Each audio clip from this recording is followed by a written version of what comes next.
Hi everybody, it's Becky Gardner and I'm here to share with you what I've learned about gardening with essential oils.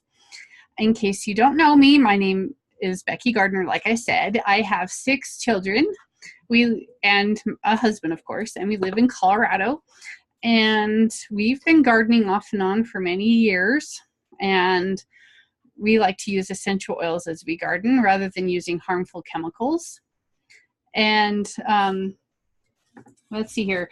In case you have not experienced essential oils before, I want to start off by explaining why we would want to use essential oils for gardening. First of all, essential oils are already in plants, and plants use them to attract pollinators. They also use them to protect themselves from disease and environmental threats, such as predators. So anyway, that's one of the things that they do, but not all plants have all the essential oils that they could be using to protect themselves. So one of the things that I don't have in one of my slides is I often use essential oils such as oregano with either vinegar or water and spray weeds that are not next to plants, because oregano will at really high levels will injure the plants I'm trying to keep too. So I want to spray it only on the weeds. All right. So I just did this presentation a couple minutes ago, and now I've decided to record it. So I'm getting my notes ready. All right. I'm going to share my screen. Let's see here. There it is. And I forgot to get to the first slide. Okay, I want to let you know that a lot of the slides, in fact, the majority of the slides in this presentation were provided by doTERRA. So I have added a few more because I've done my own personal research and have certain methods that I like to use to make gardening with essential oils safer for myself and my family. Okay, so there's that. The very first thing I want to tell you about is TriEase Softgels. TriEase has lavender, lemon, and peppermint. Lavender is great for helping us if we have environmental issues or sensitivities that make our eyes water, makes us sneeze, or maybe just makes us feel uncomfortable being outside. And lemon helps us to get rid of a lot of the yuckies in our body, and the peppermint helps to open the airways and makes the others more effective, the lemon and lavender more effective. So what I would like to tell you is that I like to put lemon, lavender, peppermint in my water bottle. And I want to point out that this is a glasstic water bottle, which I found on Amazon. You can find it in a couple other places, but it has plastic on the outside but a glass inner part. And so I can use it because it has a glass inside, and essential oils can break down your plastic water bottle depending on what type of plastic it is. So I always recommend getting a glass one. And the reason why I chose to get the glasstic one is sometimes my family members are in a real hurry and they don't notice that there's a water bottle on the counter and it ends up falling onto the ground. I'm hoping that this one will be better protected than my previous water bottles with a gel mesh type stuff on the outside, or maybe it's silicone. But anyway, whenever you use a citrus oil, you're going to want to make sure that if you're putting in your water that you use glass, okay, or stainless steel. You can also use the TriEase Softgels if you prefer to do it that way rather than tasting the lemon, lavender, and peppermint in your water. Oh, and I just remembered, I forgot to tell you, you use equal parts of lemon, lavender, and peppermint. So since this is a 16-ounce water bottle, I would probably put 1 or 2 drops of each in this water bottle. You don't want to make it too strong. Less is always more when it comes to oils. So when it comes to TriEase, though,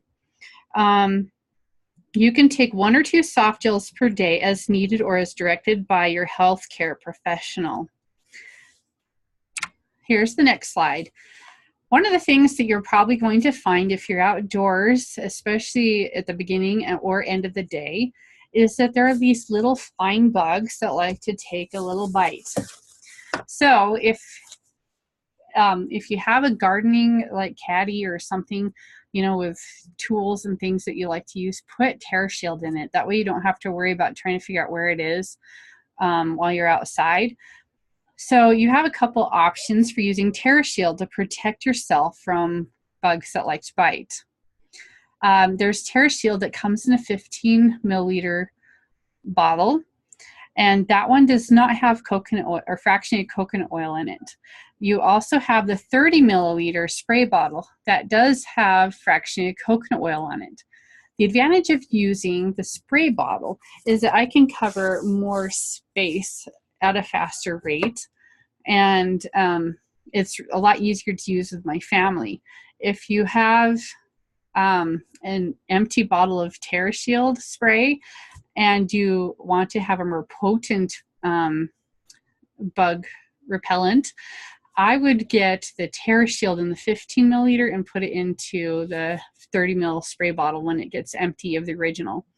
It will be a little bit stronger. So if you have anyone who's sensitive to it, you could dilute it yourself. Another thing is if you and coconut oil do not get along with each other, I would go to like a big box store, and they often have spray bottles for really cheap, and just pour it right in. Okay, so let's see, is there anything I meant to say? Oh, I remember now. I was outside the other day, and I was just enjoying myself, and I was out there longer than I expected, and the bugs started coming out, and I forgot to put on my TerraShield. Surprise, surprise, you know, having fun, it goes by fast. So what I did is I put on Melaleuca. You could also use lavender on those bug bites, and I tell you, it takes the itch away right away. And it lasted me, I think, until sometime the next day, so at least 12 hours. I wasn't really timing it. So Melaleuca is really good for that. Now let's talk about environmental threats. So aside from protecting yourself and your family, you can protect your garden plants. So some of the oils that you can choose to use are cedarwood, peppermint, cinnamon bark, thyme, geranium, lemongrass, arborvitae, and clove. One of the cool things about thyme or clove is you can use it to spray weeds, along with like oregano that I talked about earlier. So you can also make an all-purpose blend that's effective for many kinds of environmental threats. Combine several of these oils in a glass spray bottle and dilute with water. I've talked with other people who like to garden, and they just get those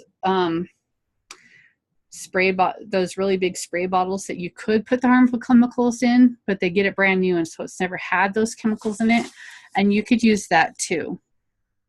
So a good measurement is to use 5 to 10 drops of essential oil for every gallon of water. And please make sure to not spray like in the middle of the day when it's super hot outside, because if it's like 85 or above and the sun is really intense, you could actually cause your plants some damage. Now, if you're spraying weeds, that's the perfect time to do it, because you will damage your plant, those weeds, faster. So anyway, it protects it against certain environmental threats like they might have, you know, like certain diseases that plants can get. Another thing that you can use is Melaleuca. Melaleuca protects against certain kinds of issues that the soil can have, like rust and mildew and molds and things like that, you know, fungi that could prevent your plants from growing properly. So what you can do is you can use a mixture of Melaleuca essential oil and water, and you can add it directly to the plant and the soil, or it can be used on your greenhouse surfaces and your gardening tools. What you do is you combine 1 tablespoon of Melaleuca per 1 cup of water in a glass spray bottle and spray where needed. avoid spraying your plants once again in the middle of the day when it's super hot out. And you can also spray your trees right after you trim them. Hopefully you're not trimming them in the middle of the day, but hopefully it's like at a different time of day so it's less stressful for the tree. But you can spray your tree and it'll help it to be stronger and healthier, especially in the parts that have recently been affected. Pests. You know, when we lived in southern Colorado, we lived in a rural community, and there were pests that like to put holes in the ground. So what you could do is you could put peppermint on cotton balls and put it in the holes. They hate the smell. It's like really strong, and they have a strong sense of smell. So the pests will stay away from there. Let's see here. What else was I going to say? You could also add 18 drops of peppermint and 2 drops of white fir to an 8-ounce bottle of water to spray plants, lawn, and soil. Spray wherever bugs attack, and spray when you dig a hole to plant your seeds or your plants. If you have something like squash bugs, if peppermint doesn't work, you could use thyme, cinnamon, cassia, on guard, or clove. And once again, on a hot day, I spray myself with peppermint. Let's see here. What was the next slide? Household pets. Let's see here. Let me find my notes real quick. Oop, here's my son's science experiment. Let's put that over there. Okay, household pets. Now, I love to have household pets. We don't currently have any right now because we're in the process of becoming homeowners again as we figure out where we want to be. But when we have household pets, sometimes they like to get into the garden, and they also don't like certain smells such as rosemary. So what you can do is you can spray, like let's say you have a little barrier that they somehow managed to get over or through, you spray around there, and that helps to like create a smell barrier for them.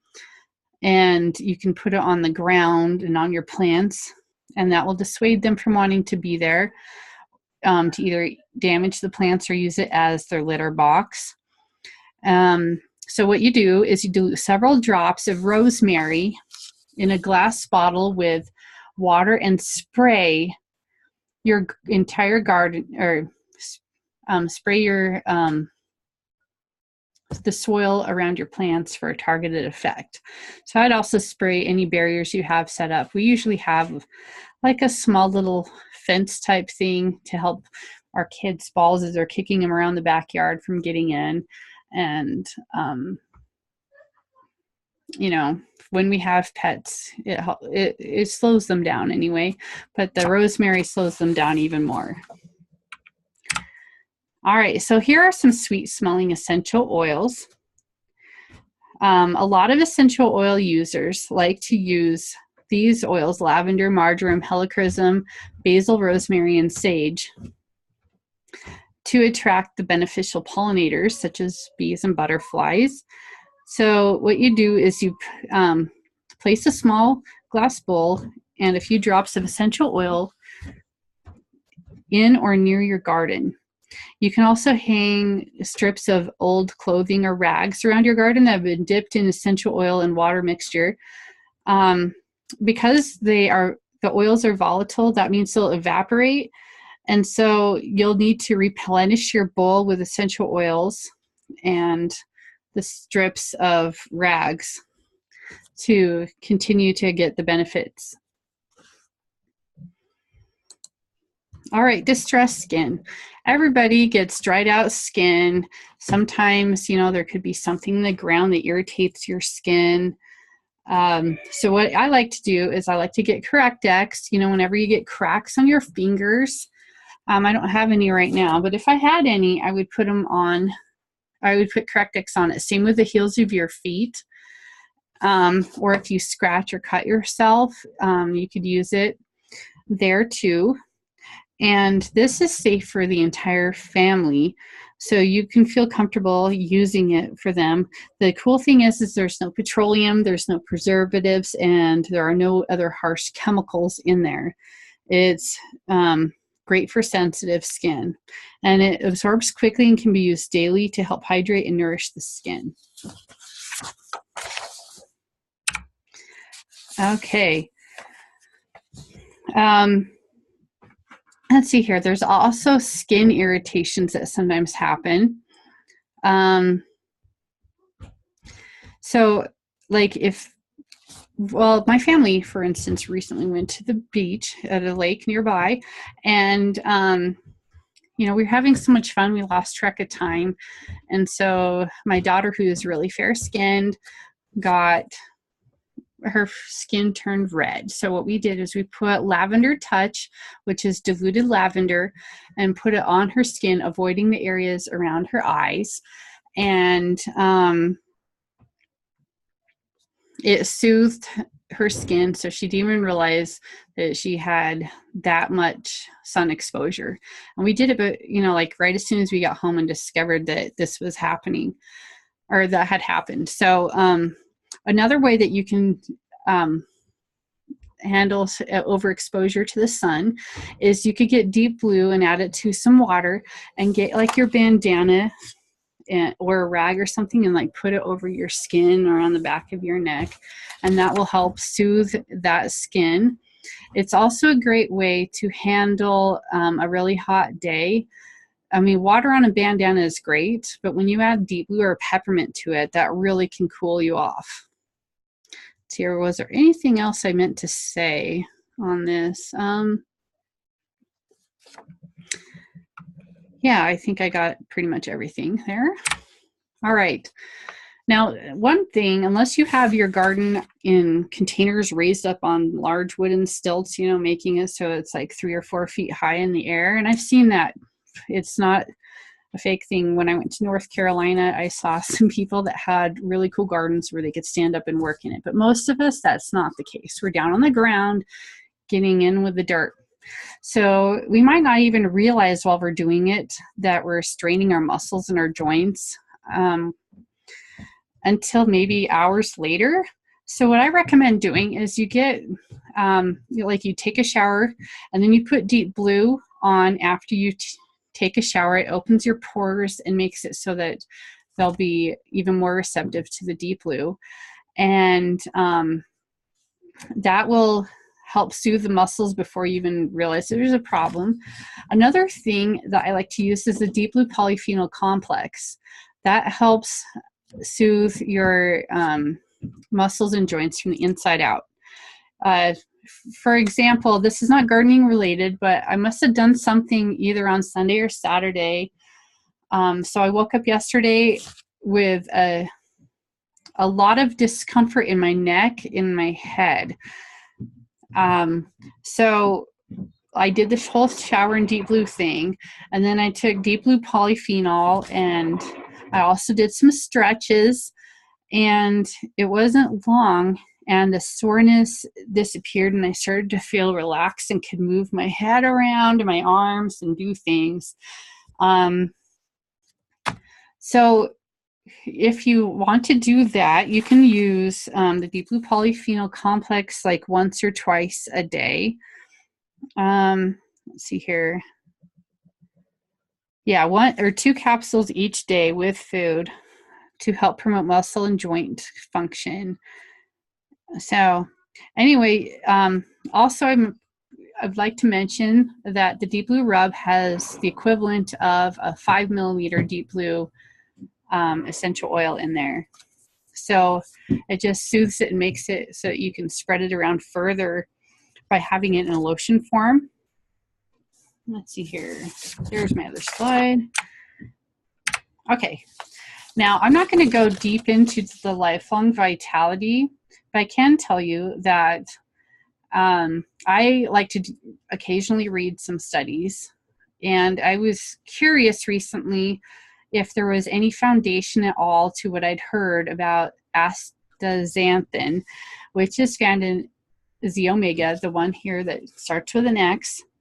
I'd heard that it is good for helping prevent damage to the skin caused by sun. It's supposed to protect your skin from the sun, is what I should say. Not, I'm not allowed to say it prevents anything, but it protects the skin from the sun. So in one of the studies that I found on PubMed, which is a public medical database of studies, medical studies, their hypothesis was that there is a protective effect of dietary astaxanthin against skin photoaging induced by UVA radiation. At the end of this study, it said, our data supports the hypothesis that the accumulation of dietary astaxanthin in the skin could be sufficient to play a protective role against UV damage. So astaxanthin, as I mentioned before, is found in the Z omega. It's what makes the Z omega red. And I could do an entire presentation just on the Lifelong Vitality Pack, but let me just tell you that this will support your desire to be outside, be active, have energy, and work in your garden. Okay, so let's see here. What was I going to say here? Okay. Anyway, essential oils are powerful tools that you can use to promote the health and vitality of yourself and your garden and your entire family. And it's safe to use around children and pets. And the really awesome thing is you could manage your garden for about $50 or less, compared to the hundreds of dollars that you could spend on all the chemicals that are required for, or that a lot of people say are required for your garden. If you were to go to like a gardening center, you could literally fork out $300. I watched a video the other day of a lady who had spent that kind of money just getting all the stuff she needed to protect her garden and to help it to thrive. So you can save a lot of money. That's one of the reasons why I like using doTERRA's essential oils. And I'm going to stop the screen share here. Let me see if I can make that happen. Okay, stop the screen share. So you should be able to see me now. Move the science experiment out of the way. Okay, here is, oops, I'm dropping stuff.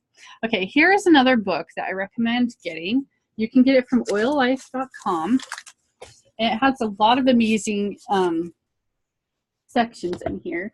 But one of the sections that you will be interested in today is the gardening section. And in it, it talks about, it has a recipe for insect deterrent, fungus suppressant for your ground and things and for your plants, veggie and fruit wash, a pollinator attractor, and this section here is talking about pest repellents. And so it talks about, like, let's say I wanted to repel aphids. It talks about using cedarwood, peppermint, and spearmint. There are lots of different pests listed here. Anyway, it's the Essential Life. This is the first edition. They're now to the 4th edition, and they'll probably have a 5th edition coming out in September. So right around September, you could probably get the current edition, which is the 4th edition, for a lot cheaper because they're getting ready to fill the shelves with the 5th edition. So keep an eye out for that. There are so many ways that you can use essential oils that you could probably have a half-day meeting about it. So anyway, I hope you learned something to help you get started on using essential oils in your garden and for yourself to help you stay out there and keep gardening. Have a fabulous day, and I look forward to getting your questions after you've watched the video. Thank you. Goodbye.